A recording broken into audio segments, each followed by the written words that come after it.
amis téléspectateurs, que le Dieu d'amour miséricordieux vous bénisse et vous garde dans la paix. Tous chargés de mission. Tous chargés de mission est le thème que votre émission Parole, vie et foi vous propose ce jour. Le motif est double. En effet, le 2 février 2019, la coordination des étudiants catholiques de Dakar organise leur habituel pèlerinage universitaire, dont le thème est « L'Esprit de Dieu est sur moi, car il m'a consacré et envoyé annoncer aux pauvres la bonne nouvelle ». Ensuite, le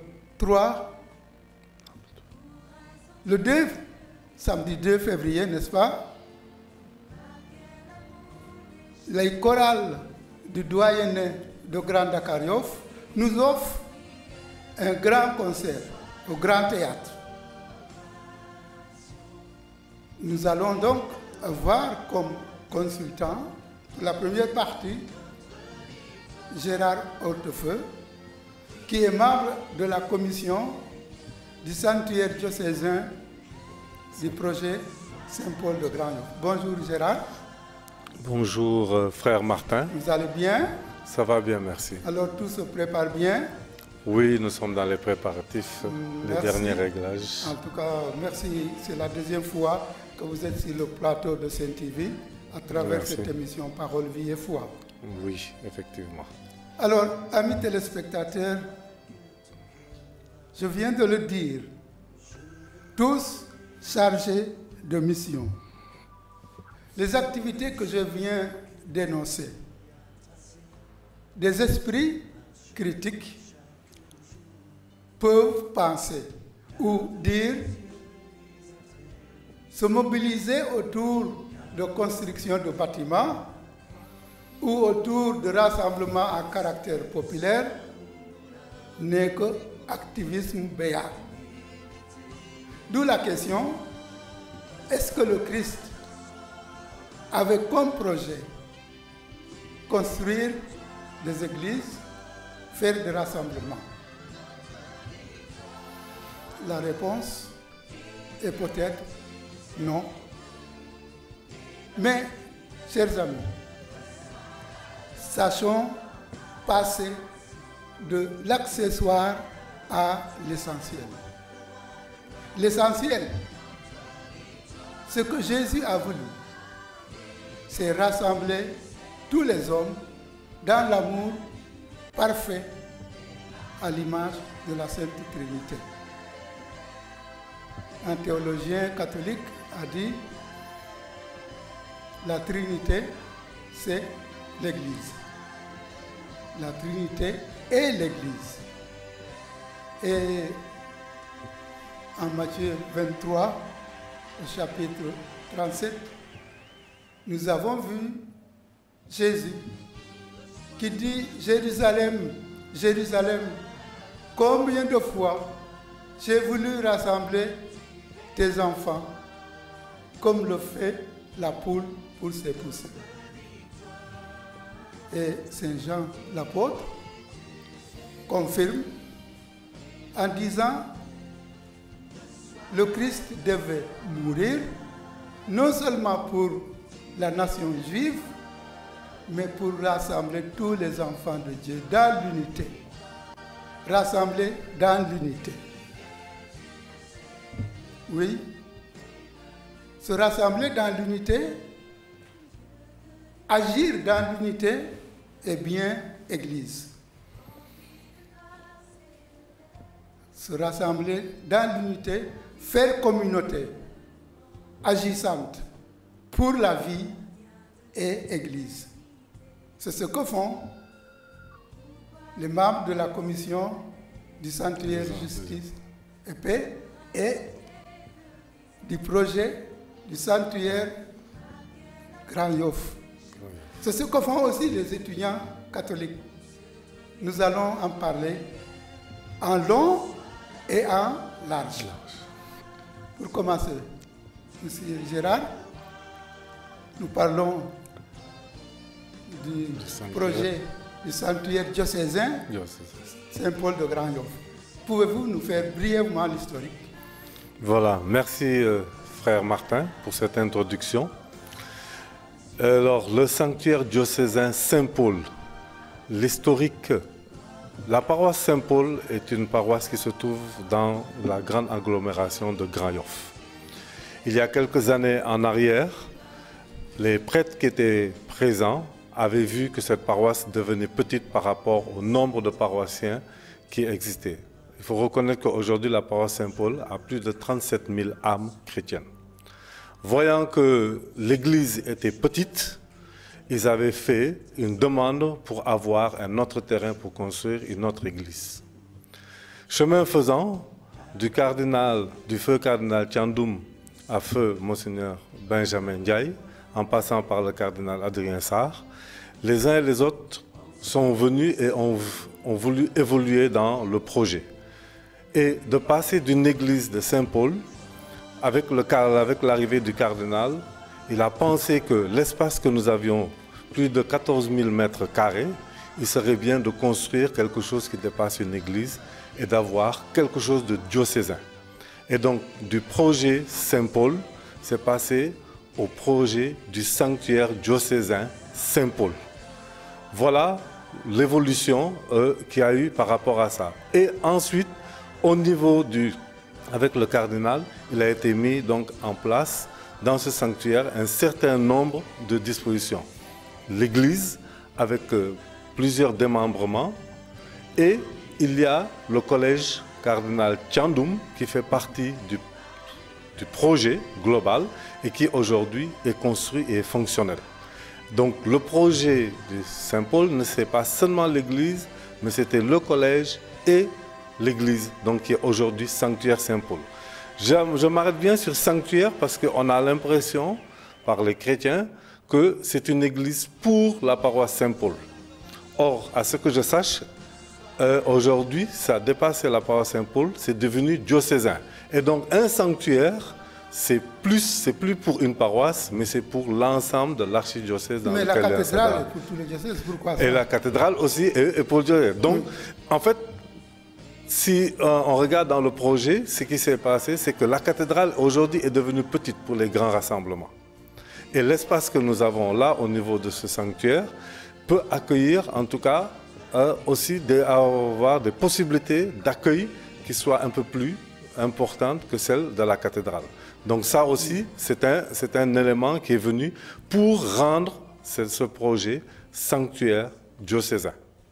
Voilà ce que je voulais dire par rapport à l'historique de ce projet. Vous avez parlé depuis le cardinal Thiandoum, cardinal Sarr, Monseigneur Benjamin Ndiaye. Aujourd'hui, pouvez-vous nous expliquer qu'est-ce qui a occasionné ou occasionne la lenteur de l'exécution de ce projet? Bon, d'abord, je veux dire, avec le cardinal Thiandoum, c'était avec les prêtres, c'était une demande à l'État. Et donc, vous savez, pour octroyer un terrain d'une aussi grande superficie, il fallait pouvoir le trouver. Donc, l'État avait reçu la demande et ça a été traité. Et quand ça a été traité, ça a pris du temps. Ensuite, quand ça a fini d'être traité, il fallait maintenant déjà protéger le terrain.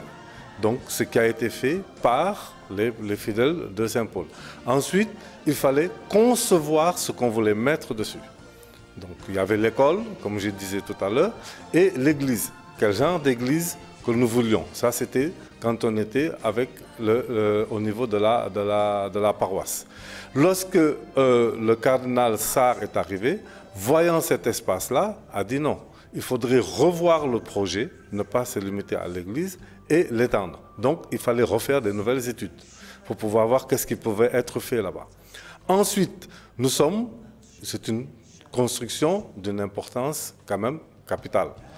Et on ne peut pas construire cela comme ça. Donc il fallait faire des études de sol, des études de terrain, des études d'environnement, etc. Et tout ça, ce sont des choses qui ont été faites, que l'on ne voit pas, que l'on ne peut pas voir, mais qui ont des coûts et qui prennent du temps pour pouvoir être validés par les différents cabinets pour arriver au projet que nous voulions.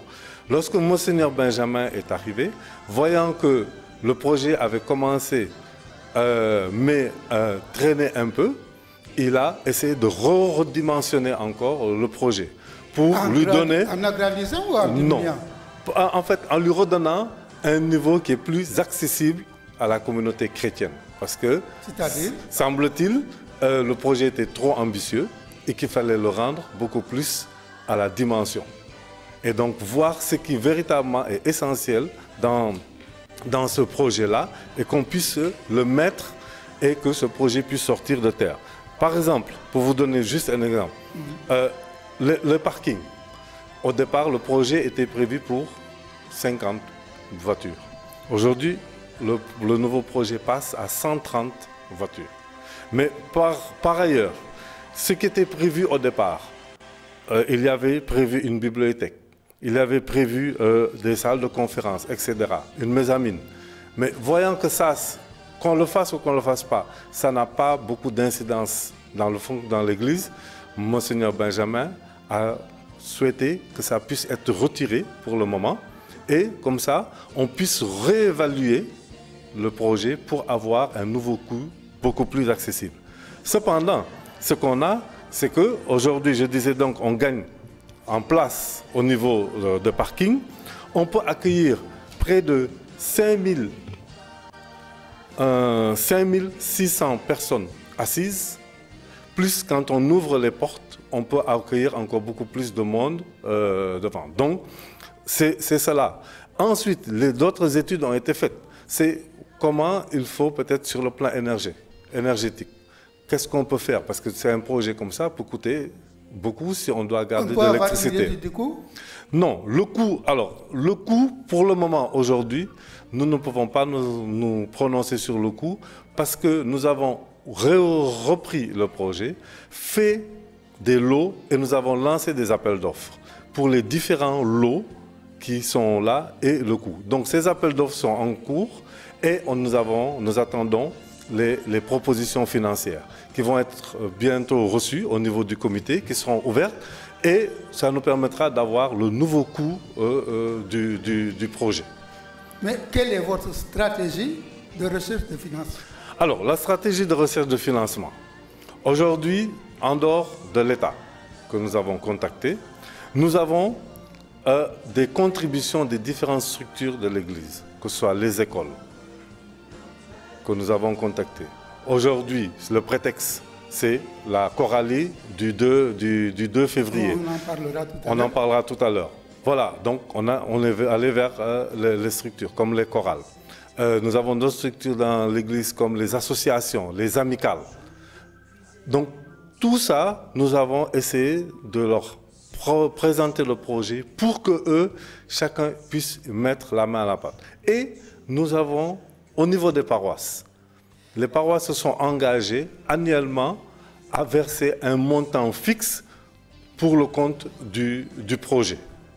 Par exemple, la paroisse Saint-Paul de Grayoff, dont je suis membre, va verser chaque année un montant de 7 millions pour le compte du projet. Prenant cela, mais prenant cela des organisations que l'on pourra faire au niveau paroissial, avec les structures qu'il y a. Nous avons les différentes structures, des chorales, nous avons des mouvements de jeunesse, nous avons les CEB, et chacune de ces entités auront à organiser, à s'organiser pour pouvoir venir en complément à ce que la paroisse va donner pour répondre à l'appel de l'archevêque. Ensuite, nous avons mis en place ce qu'on appelle les Amis du Sanctuaire.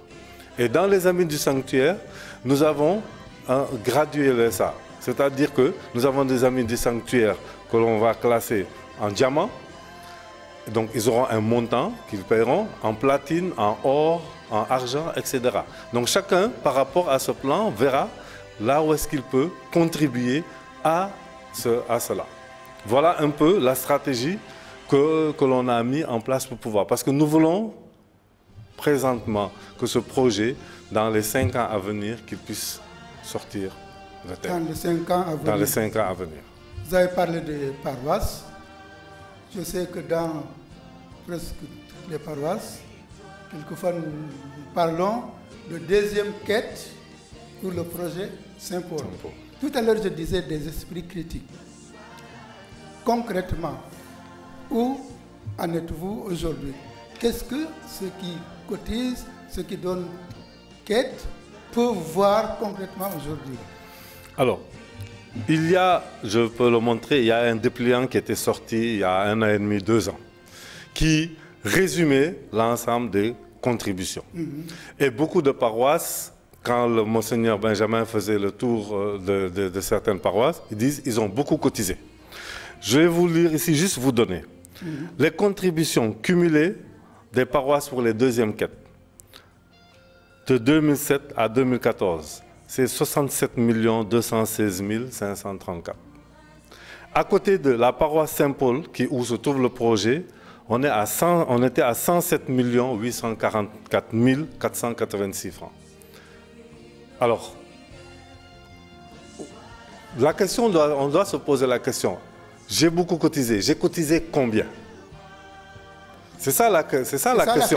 C'est ça la question. C'est que on vous dit, j'ai cotisé. Oui, j'ai cotisé combien? Depuis que le projet existe, j'ai cotisé combien? Est-ce que je peux dire quel est le montant? Voilà la question par rapport à ça. Donc, j'ai cotisé, nous avons beaucoup cotisé. Je pense que c'est relatif. C'est relatif. Ce n'est pas un projet qui coûte 100 000 ou 200 000 francs. Voilà ce que je peux dire par rapport à cela. Donc, nous appelons à ce que les paroisses comprennent que ce n'est pas une affaire de Saint-Paul, l'église, paroisse, mais c'est une affaire diocésaine. C'est un tour de l'évêque. Et que quand l'évêque appelle, je pense que nous devons faire les efforts pour pouvoir répondre en tout cas à son appel. Quand l'évêque appelle, le cardinal Sahar disait au début, construire une église, construire l'église. Qu'est-ce que ça veut dire? Ben, évidemment, bon, il y a l'église bâtiment, oui. C'est vrai, mais d'abord c'est construit dans les cœurs. Il faudrait que les chrétiens sénégalais, particulièrement, soient, je veux dire, en tout cas, se sentent interpellés quand l'Église leur demande de venir à son secours. Se sentent interpellés et se sentent partie prenante dans l'Église et pas des gens à côté. Et c'est ça le problème, c'est qu'aujourd'hui, on veut construire ce bâtiment, mais avant de construire ce bâtiment, je pense qu'il faut qu'on construise nous-mêmes dans nos cœurs, qu'on soit moins critique vis-à-vis de ce que l'on fait, qu'on soit moins acerbe contre ce qui se fait, parce qu'effectivement, comme vous l'avez dit, plus positif. Beaucoup plus positif, beaucoup plus positif, et essayer d'apporter même des solutions lorsqu'on rencontre des difficultés, mais de ne pas enfoncer le clou quand les situations se présentent. Et je pense que c'est un peu cette situation-là qui, entre guillemets, a fait partie, qui a retardé un peu le projet dans son exécution. Je sais que le 2 février, les chorales du doyen Grand Dakar Yoff nous offrent un grand concert au Grand Théâtre. Quel est le prétexte de cette chorale-là? Voilà, alors, donc nous, en termes de comité, comme je l'expliquais tantôt, disons que la recherche de mobilisation de fonds. Donc nous avons rencontré les différentes structures. Et c'est comme ça que les chorales, voyant le projet, se sont appropriés et ont dit qu'ils prennent un lot dans le projet. Je peux le dire, c'est le lot aluminium, dont on va avoir les coûts dès que les appels d'offres seront sur la table. Et ils ont dit que eux, ce lot aluminium, ils vont organiser tous les ans une activité, donc un concert, pour que ce lot aluminium, ce soit leur participation dans le projet. Et donc par rapport à cela, ils ont fait leur première édition de la Coralie le 2. Mais nous avons la même chose avec les marcheurs. La prochaine marche pèlerinage, les marcheurs aussi se sont engagés dans leur participation d'avoir un montant qui va être pris en compte et qui va revenir au projet pour prendre un lot. On a d'autres structures, etc., qui se sont engagées.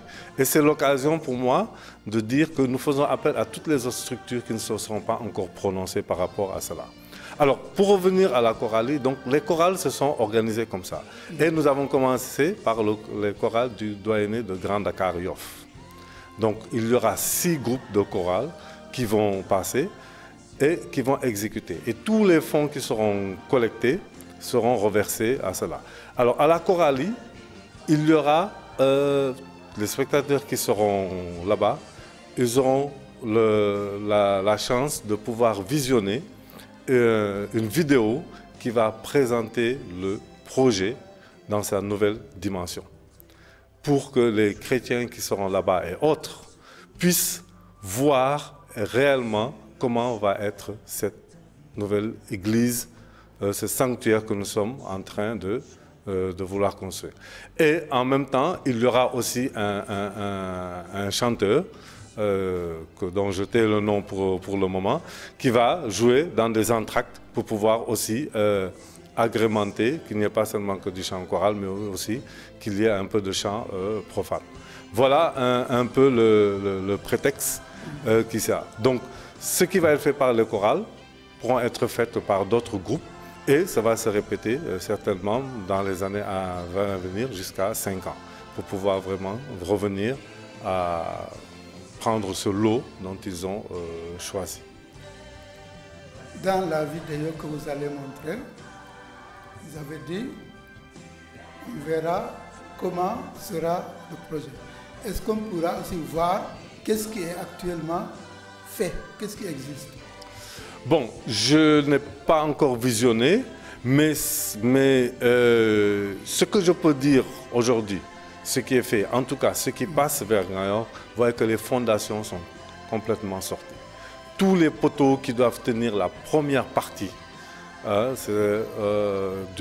couvrir le sous-sol, est entièrement sorti. Aujourd'hui, on va être presque dans la phase de couvrir pour pouvoir avoir le sous-sol où il y aura les différents parkings que j'ai cités tantôt. Donc, peut-être que je ne suis pas sûr, ça je ne peux pas me prononcer dessus parce que je n'ai pas visionné cette vidéo, mais je veux dire au moins de visu. Nous avons eu à organiser 2 activités pour inviter l'ensemble des chrétiens à venir voir réellement ce qui s'est passé, ce qui se passe sur ce sanctuaire-là. On a fait deux Eucharisties là-bas et ça a permis à ceux qui étaient là de voir que effectivement les travaux ont bien repris et nous voulons que ces travaux ne s'arrêtent plus et qu'ils continuent. Et ça, il faut dire que chacun y mette la main à la pâte. Amen, quel est votre dernier mot? Alors, notre dernier mot, c'est que aujourd'hui, nous avons donc ces tickets pour le concert. Nous avons des tickets de VIP de 10 000 francs et des tickets simples de 5 000 francs. Nous demandons à tous de partir dans les paroisses et d'acheter les tickets parce qu'on les a mis à la disposition dans toutes les paroisses de l'archidiocèse. Et nous espérons que les uns et les autres vont coller à cela et vont acheter massivement ces tickets. Même si vous avez un autre programme et que vous pensez que vous ne pouvez pas y aller, en achetant un ticket de 5 000 ou un ticket VIP de 10 000, c'est que vous contribuez à la construction de ce sanctuaire diocésain. Et je pense que ça, c'est important, parce que c'est nous-mêmes qui pouvons nous-mêmes construire ce que nous voulons. Donc nous vous appelons vraiment que les uns et les autres puissent vraiment faire cet effort de participation. Présence ou bien participation en achetant un ticket. Merci Gérard Hortefeux. Je vais me tourner vers le second consultant. Il s'agit d'un membre de la coordination des étudiants catholiques de Dakar.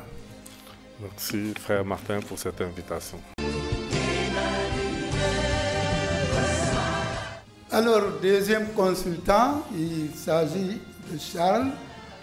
Le nom c'est comment? Le prénom c'est Charles. Le nom? C'est Charles Ayenoué. Ayenoué. Oui. Alors vous êtes membre de la coordination des étudiants catholiques de Dakar. Oui, tout Vous à êtes fait. chargé de la communication. Tout à fait. Je suis membre du bureau de la coordination. Oui. Alors, je sais que le 3 février, vous organisez votre traditionnel pèlerinage universitaire. Oui. Sous le thème, quel est le thème? Le thème retenu pour cette année est « L'Esprit du Seigneur est sur moi car il m'a conféré l'onction pour annoncer la bonne nouvelle aux pauvres ».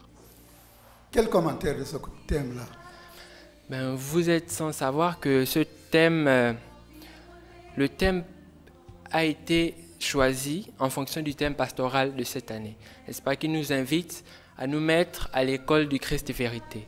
Donc, or, pour se mettre à l'école de ce Christ vérité, nous avons besoin justement de l'Esprit du Seigneur que nous avons reçu à notre baptême, depuis notre baptême, pour y aller rencontrer le Seigneur. Donc ce sera un moyen pour nous de nous rappeler, nous étudiants, que nous avons reçu un esprit pour aller justement annoncer la bonne nouvelle, nous rappeler cette mission justement de chrétiens que nous avons, de jeunesse catholique dynamique et volontaire aussi, parce que c'est un acte de foi d'aller vers les autres. Donc on va plus inciter là-dessus, sur l'esprit justement que nous avons reçu du Seigneur, cet esprit qui doit agir à travers nous, parce que nous sommes une jeunesse et mon Seigneur Benjamin Diaye disait dernièrement qu'il veut une jeunesse de qualité.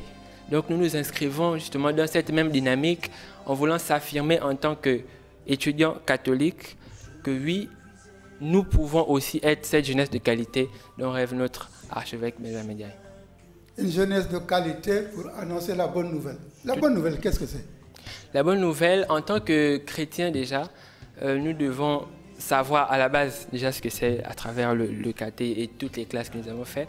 Lorsqu'on parle de bonne nouvelle, il s'agit de Jésus-Christ qui a donné sa vie pour nous et racheté nos péchés. Donc c'est ce même Jésus qui vient nous dire que j'ai racheté tous vos péchés, alors vous avez l'occasion de venir à moi tant qu'il est encore temps. Et donc c'est cette bonne nouvelle que nous devons annoncer aux nations, qu'il est encore temps de courir à Jésus tant qu'il vous donne le souffle de vie. Et c'est ce sur quoi nous allons nous baser. Vous êtes dans le milieu universitaire. Oui. Quand nous parlons de bonnes nouvelles dans ce milieu-là, concrètement, comment traduire ça? Lorsque nous parlons de bonnes nouvelles dans le milieu universitaire, oui. Ben, je dirais... Est-ce qu'il y a une bonne nouvelle là-bas? Souvent, on entend que les étudiants cassent, ce n'est pas de bonnes nouvelles. Hein? Cassent les... Oui. Ah d'accord, par rapport au traitement qui est réservé aux étudiants. Et que les étudiants réservent aussi aux autres? Oui, tout à fait, mais justement, c'est à travers ce genre de rencontres que l'on peut se baser sur notre foi pour agir lors de ces moments de trouble. Par exemple, nous allons vers un contexte électoral dans bientôt, car le 3, si ma mémoire est bonne, nous lançons la campagne au Sénégal. Alors ce sera un moyen de nous rappeler aussi à l'ordre que nous avons l'Esprit Saint en nous. L'Esprit Saint, nous assumons cette responsabilité d'avoir l'Esprit du Seigneur avec nous. Et donc nous ne pouvons pas nous comporter comme n'importe qui pourra se comporter. Nous ne pourrons pas casser juste pour casser. Nous avons l'Esprit de Dieu avec nous. Et donc nous devons nous comporter en conséquence, justement. Donc le chrétien doit se démarquer déjà par son comportement. Et on va essayer d'aller dans ce sens-là. Votre pèlerinage tombe justement, comme vous venez de le dire, oui, avec le lancement de la campagne électorale. Oui. Quel message ou quel appel ou quel cri lancez-vous aux jeunes par rapport à cette échéance-là, par rapport à la campagne électorale? Jeunes chrétiens comme jeunes musulmans. Bien, lors de la première édition, donc l'année dernière, Monseigneur Benjamin Diaye était venu avec nous, nous a fait l'honneur de venir passer la journée avec nous. Il nous a incité, n'est-ce pas, à beaucoup plus nous engager en politique. Il a dit qu'il voulait voir une jeunesse qui de plus en plus s'engageait en politique. C'est aussi en partant de là que nous avons voulu contextualiser cela. Donc c'est heureux que les étudiants catholiques ont décidé d'organiser leur pèlerinage le jour même du lancement de la campagne. Nous avons une exhortation le jour J, dans le programme, vous le verrez tout à l'heure, qui sera présentée par mon confrère. Nous avons une exhortation qui sera présentée par l'association Synergie chrétienne, Synergie chrétienne et citoyenne, qui est une association qui milite pour l'engagement politique des citoyens. Donc c'est un groupe de chrétiens, n'est-ce pas, comme nous le savons tous, qui sont là-dedans. Et en partant de là, nous les avons appelés justement pour qu'ils puissent encore nous rappeler à cet ordre-là que même en tant que chrétiens catholiques, nous pouvons justement participer aux affaires politiques. Nous devons. Nous devons, effectivement, nous pouvons et nous devons, je dirais même, participer à la politique toujours et toujours en nous basant sur la prière et l'Esprit Saint que nous avons reçu. Dans la société, il n'y a pas que politique. Oui. Les jeunes qui ne sont pas dans la politique, qu'est-ce qu'ils ont à faire? Les jeunes qui ne sont pas dans la politique. Il n'y a pas que la politique dans la. C'est vrai, mais. La société civile est là. Oui, c'est vrai. Ça ne veut pas dire que lorsque nous disons que tout le monde doit faire de la politique, non, nous voulons qu'il y ait un peu plus de jeunes qui le font, un peu plus de personnes, un peu plus de chrétiens catholiques qui s'engagent. Mais il n'y a pas que ça. Je veux partir de la définition d'abord du mot politique, hein, qui renvoie à la gestion des affaires de la cité. Donc, si on parle de cette définition, je dirais que quelque part, tout est politique. Tout est politique. Donc, ne pas s'engager, c'est être démissionnaire. Ce n'est pas du tout bon. Donc, dès lors que nous partons du fait que tout est politique, il faut nécessairement s'engager. Dans le message du pape de cette année, pour la Journée mondiale de la paix, il parlait de la bonne politique au service de la paix. La bonne politique au service de la paix. Qu'est-ce que ça vous inspire? Qu'est-ce que ça m'inspire? La bonne politique au service de la paix. Alors, effectivement, qui dit déjà bonne politique, ça veut dire qu'il y a une mauvaise politique. Ah bon? Mais qu'il faudrait d'abord savoir discerner quelle est la bonne politique et quelle est la mauvaise politique. Quelle est la mauvaise politique d'abord, pour toi? Pour moi? Oui. Pour moi, une mauvaise politique, c'est une politique qui ne sert pas les intérêts du pays, qui ne sert pas le peuple en quelque sorte. Et nous, en tant que chrétiens, nous ne pouvons pas nous verser là-dedans, j'entends par là, vol, détournement et des programmes stériles qui ne produisent rien. Un chrétien doit être dynamique, productif, engagé. Donc, par bonne politique, j'entends politique au service des autres. Et c'est un peu cela que notre Sauveur Jésus nous prêche. Pratiquement chaque dimanche, c'est toujours l'amour, un message d'amour. Donc, ce sera une politique, les autres d'abord et moi après. Merci, je vois bien que vous êtes bien branchés. Vous être dans la coordination des étudiants catholiques. Vous êtes chargé de la communication. Cette coordination, qu'est-ce que c'est? Bien, la coordination des étudiants catholiques est l'entité principale qui regroupe toutes les amicales et groupements d'étudiants catholiques au niveau du diocèse, donc de Dakar. Elle existe depuis 1960. Elle a eu plusieurs noms. Elle est passée par les noms Union des étudiants catholiques de Dakar, Communauté catholique des étudiants de Dakar, avant d'arriver à l'appellation que nous connaissons aujourd'hui, Coordination des étudiants catholiques de Dakar. Donc elle regroupe en son sein à ce jour 29 entités en son sein. Donc il s'agit d'amicales et de groupements d'étudiants catholiques de l'université Cheikh Anta Diop principalement, mais aussi des grandes écoles supérieures qui sont un peu partout en ville. Et elle est aussi membre de la MIEC, donc du Mouvement international des étudiants catholiques, qui s'est réuni du 21 au 25 janvier même. Et donc c'est dans ce sens-là que depuis 1960, la coordination organise des activités pour réunir justement cette communauté estudiantine au niveau du diocèse. Votre dernier mot avant de passer à ton... Mon dernier mot serait tout simplement d'inviter tous les étudiants catholiques de Dakar, car ils sont impérativement inclus dans la coordination, de les inviter à venir massivement au pèlerinage universitaire, la deuxième édition qui se tiendra le 3 février prochain à la quasi-paroisse Sainte-Madeleine de Mbao. Les inscriptions sont en cours depuis le 24 décembre et prendront fin le mercredi 30 janvier. Donc pour s'inscrire, c'est simple.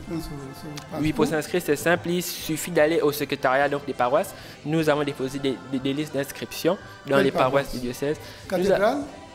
Nous avons ciblé une vingtaine de paroisses. Sur les 26 paroisses que compte le diocèse, nous avons ciblé une vingtaine de paroisses là où il y a une forte concentration de jeunes. Donc à coup sûr, là où il y a une communauté de jeunes, nous en avons déposé. Donc ils trouveront cela au secrétariat de leur paroisse et ils pourront s'inscrire. La participation est à 2000 francs pour les étudiants du doyenné Plateau Médina et Grand Dakar Yoff plutôt, je m'excuse. 2000 francs. Dans les 2000 francs, nous aurons le transport, le badge et le repas qui est offert. Et pour le doyenné des Niayes, ils cotiseront 1000 francs avec juste le badge et le repas, car ils sont proches du lieu du pèlerinage. Merci, vous avez un peu parlé de l'organisation. Peut-être qu'on y reviendra avec l'autre. Bonjour tout le monde, chers amis téléspectateurs de la CNTV. Je m'appelle Loris Mendy, membre du bureau de la coordination des étudiants catholiques de Dakar, président à l'organisation. Donc, je m'en vais vous présenter le programme de notre journée du pèlerinage universitaire, deuxième édition, qui se tiendra le 3 février à la quasi-paroisse Sainte-Marie-Madeleine de Mbao, sous le patronage de Monseigneur Benjamin Ndiaye, archevêque de Dakar. Donc, à 7h, nous aurons le rassemblement à Saint-Dominique, paroisse universitaire. Et à 7h30, nous pourrons départ. Donc, à 8h, nous serons sur le site.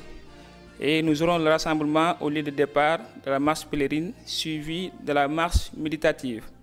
Après cela aussi, nous aurons la préparation des rapports de groupe et carrefour au niveau de la paroisse. Sera suivi aussi du mot du bienvenu du président de la coordination des étudiants catholiques de Dakar.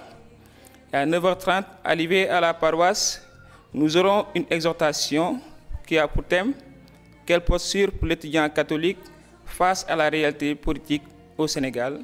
présentée par un des membres de Synergie chrétienne et citoyenneté. Après ça aussi, à 10h, nous aurons la messe solennelle qui sera animée par la chorale Sainte-Catherine de Sienne de la paroisse universitaire de Dakar. Et à 11h30, nous aurons l'animation qui sera faite par le ministère chant de Myrial et aussi avec l'artiste urbain Nassalan. De 12h à 12h45, nous aurons un enseignement sur le thème du jour, l'Esprit du Seigneur est sur moi parce qu'il m'a conféré l'onction pour annoncer la bonne nouvelle aux pauvres. Luc chapitre 4, verset 18.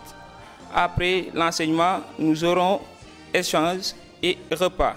Après les échanges et repas, nous aurons encore une autre animation qui sera faite par le Cœur Shalom Saint-Laurent de Gibraltar, puis animation d'adoration du Saint-Sacrement autant pour moi, qui sera faite aussi par Fusance Gakou.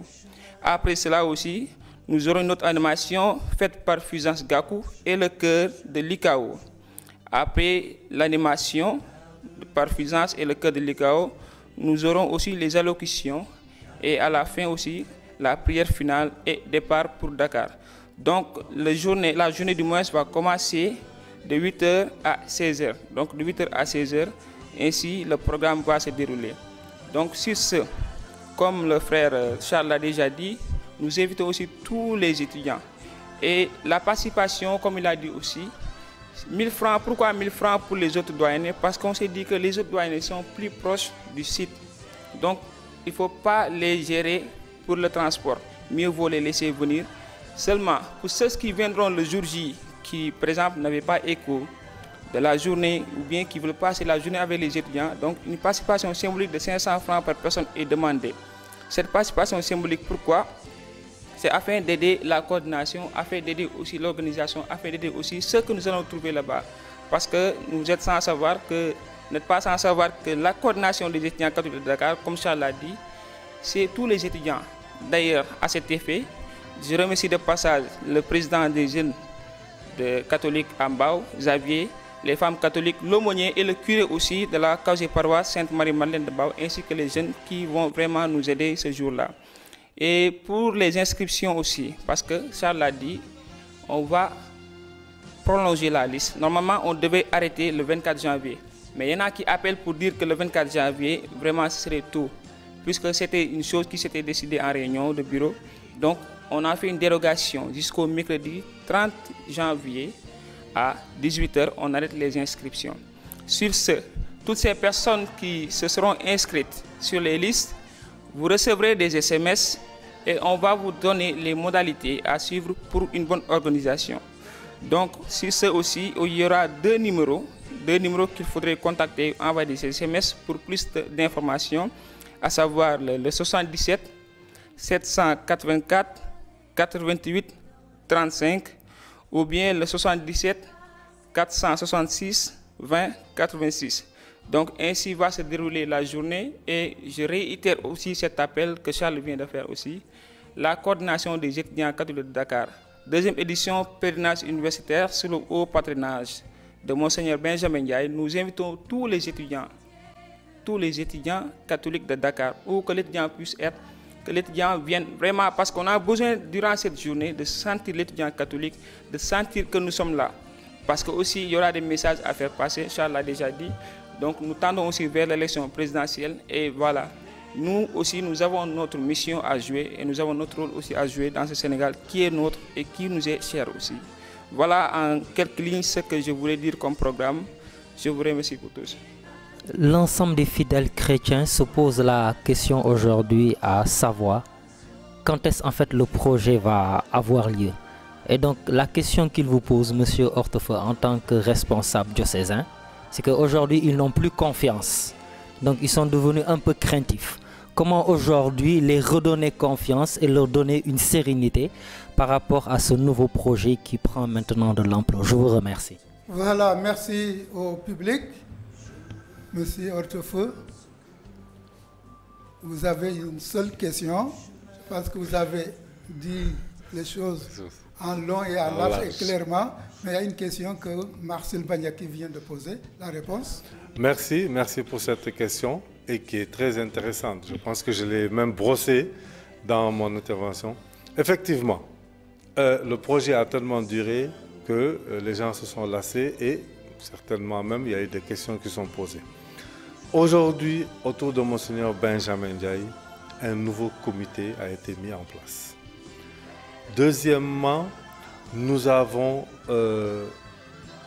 mis en place, ça va être bientôt mis en place, au niveau du site de l'archidiocèse. Nous allons mettre là-bas tout ce qui tourne autour du sanctuaire. Donc, on va ouvrir dans le site, on va mettre toutes les contributions, tous ceux qui auront à contribuer, toute l'évolution du projet. Et il y a, je ne l'ai pas dit tout à l'heure, en dehors de la commission de mobilisation des fonds, il y a une commission marketing et communication qui est là et qui va communiquer beaucoup plus sur le projet. Il y a les appels d'offres dont j'ai parlé tantôt, qui vont être mis et on pourra communiquer réellement sur le prix. Ce qui a manqué à ce projet, nous pensons que c'est la communication. Donc pour rendre en tout cas les fidèles beaucoup plus confiants, il faudrait qu'il y ait de la transparence dans ce qui se fait. En tout cas beaucoup plus de transparence. Et donc cette transparence-là, on ne peut l'avoir qu'à travers les éléments que nous allons poster dans le site du diocèse. Ça, c'est vraiment un élément important que nous allons voir. Et nous allons communiquer beaucoup plus et plus régulièrement autour de ce projet. Mais j'invite les chrétiens quand même à venir faire aussi un pèlerinage, comme ceux qui sont les jeunes étudiants, venir faire un pèlerinage aussi au niveau du sanctuaire. Voir ce qu'on leur dit, ce qu'ils reçoivent, est-ce que réellement c'est là? Et ils verront comment la construction évolue. En tout cas, voilà des éléments que l'on va mettre en place pour pouvoir permettre aux chrétiens, en tout cas, d'être beaucoup plus accrochés autour de ce projet. Je n'ose pas vous demander encore votre dernier rappel. Alors, si, je vais rappeler, parce que c'est important. En tout cas, le dernier rappel, c'est l'invitation à tous les chrétiens de participer à ces choralies du samedi 2 février au Grand Théâtre à partir de 21h. Il y aura 6 groupes de chorales. L'entrée, vous avez des cartes VIP à 10 000 francs et des cartes à 5 000 francs. C'est sous la présidence effective de Monseigneur Benjamin Ndiaye. Et nous avons aussi certainement d'autres autorités qui vont venir se joindre à nous pour pouvoir participer à cet événement-là. Et je rappelle que ce qui va être fait est une structure de l'Église qui s'est engagée à prendre un lot. Nous avons 14 lots dans ce sanctuaire-là. Donc, il y a pour le moment 3 lots qui ont été pris. Je parlais des marcheurs, des chorales et d'une autre structure, l'ADEX, qui a pris un lot, mais il reste encore d'autres lots à prendre. Et donc nous invitons tout le monde, en tout cas, à voir ce qu'il peut faire par rapport à ce projet du sanctuaire diocésain Saint-Paul. Merci bien, Gérard Hortefeux. Amis téléspectateurs, nous sommes au terme de cette émission. Nous entrons dans une période, je n'ose pas dire trouble, une période de campagne électorale. Quelqu'un disait, un oiseau qui salit son lit est un sale oiseau. Le Sénégal nous appartient. Nous devons le construire dans l'unité. Notre force peut être notre unité dans la diversité. Appel est lancé à tout le monde. Partis civils, jeunes, femmes, partis politiques dans l'opposition, partis au pouvoir. Il faut agir dans la justice et la vérité. Seule la justice et la vérité construisent la paix. Je pense, tous, nous aimons notre Sénégal. Travaillons. Dans le calme, la conférence épiscopale a fait appel au calme. Les imams ont fait appel au calme. Que chacun de nous fasse appel au calme, à la paix, à la vérité dans son cœur pour construire un Sénégal qui plaît à Dieu. Un Sénégal qui est le prolongement ou le début du royaume de Dieu. Merci, bon courage. Nous nous donnons rendez-vous dimanche prochain.